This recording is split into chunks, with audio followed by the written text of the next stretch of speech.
gouvernement par intérim a aussi abordé l'épineuse question du financement.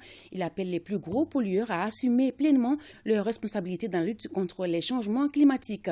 Les promesses non tenues sont de nature à affecter la survie de l'humanité, dit-il. Nous l'écoutons. Il est impératif que les partenaires techniques et financiers se mettent davantage à l'écoute de nos besoins et surtout que tous et chacun s'assurent que leurs interventions sont en adéquation avec les 3 principes clés définis par le président de la transition, chef de l'État, le colonel Assimi Goïta, en matière de coopération et de partenariat avec le Mali.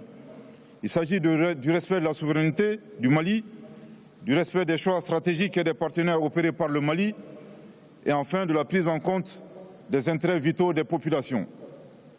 En termes de principe de la responsabilité commune mais différenciée, l'Afrique n'est responsable des émissions cumulées mondiales que de 4%.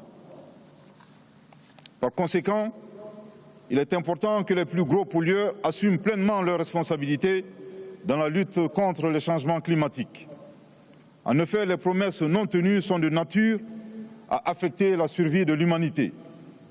Enfin, la République du Mali reste convaincue, aujourd'hui plus que jamais, de l'importance de conjuguer nos efforts communs et d'agir ensemble de manière sincère et transparente afin que la présente COP27 ne soit pas une messe de plus, encore moins un rendez-vous manqué pour l'humanité dans la quête de préservation de la planète Terre et dans notre ambition collective d'assurer un développement durable pour les générations présentes et futures. Que Dieu sauve notre planète, que Dieu préserve l'humanité, notre faune et notre flore.